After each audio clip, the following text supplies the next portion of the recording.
আড়িয়াদহে দুষ্কৃতী তাণ্ডবের পর এখনো আতঙ্কের রেশ কাটেনি পরিবারের।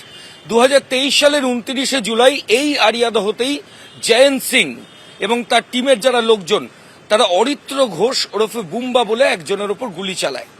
আমার সঙ্গে এই মুহূর্তে রয়েছে অরিত্রর পায়ে গুলি লাগে, হাসপাতালে দীর্ঘদিন ভর্তি ছিল। কি ঘটনা ঘটেছিল? ব্যাপারটা হচ্ছে ওরা অনেকদিন ধরেই আমাকে খুন করার চেষ্টা করছে। মানে জয়ন্ত সিং এবং জয়ন্ত সিং এর পরিবারের কিছু লোকজন প্লাস জয়ন্ত সিং এর সাগরত, রাহুল গুপ্তা, জঙ্গা, দীপু যাদব, এরা তো সব অ্যারেস্ট হয়ে গেছে। এরা অ্যারেস্ট হয়েছে। তো এটা অন্য কারকে মেরেছে, মাকে মারধর করছে, মানে ওদের বারবারন্ত এতটাই বেড়ে গেছে যে ওরা কোনো মহিলাকেও রেয়াত দিচ্ছে না।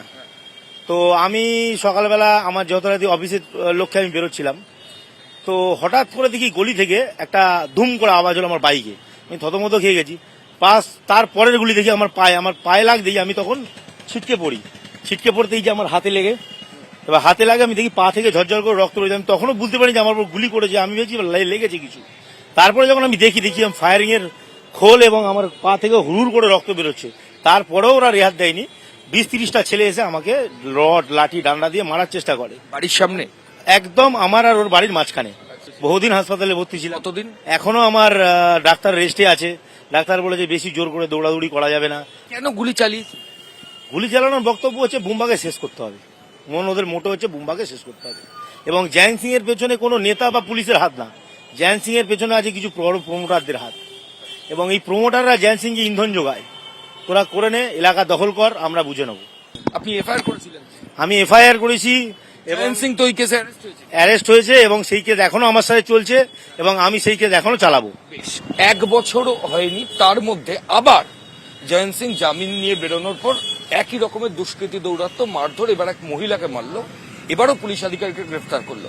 এই যে ভিকটিম ফ্যামিলি এবং এলাকার লোকজন বলছে যে এর আগেও তো বুম্বার উপর অ্যাটাক হয়েছিল, অ্যারেস্ট হয়েছিল, বেরিয়ে ফের দুষ্কৃতী দৌরাত্ম্য শুরু করেছে, আবারও জেলে গেছে। বেরোনোর পর কি পরিস্থিতি হবে সেটা নিয়ে অত্যাচার বলতে ওদের একটা গ্রুপ আছে, রাত্রিবেলা প্রচন্ড তালতলা স্পোর্টিং ক্লাবে মদ খাওয়া হয় এবং মদ খাওয়ার পর ব্রেন কাজ করে না। তখন মাকে মারছে না, বউকে মারছে না, ছেলেকে মারছে না, বরকে মারছে, তখন ওদের সেন্স হারিয়ে যায়। ভয় দেখা, জবরদখল, ভয় দেখানো, তোলাবাজি, জুয়ার ঠেক, বাড়ায় ফ্লাইয়ের পেছন দিকে একটা জুয়ার ঠেক খুলে রাত্রিবেলা ওখানে লোক ছেলে বসিয়ে রাখা। আমি তো বেলঘড়িয়া থানার প্রশাসনকে বলবো যে আপনারা রাত্রিবেলা দেখুন ওখানে জুয়ার ঠেক চলছে কিনা, ওখানে দেখুন ওখানে কত ছেলে রাত্রিবেলা জমায়েত করে, ওখান থেকে মদ খেয়ে রাত্রিবেলা বেরিয়ে অ্যাটাক করছে। এগুলো তো প্রশাসনের একটু দেখা উচিত।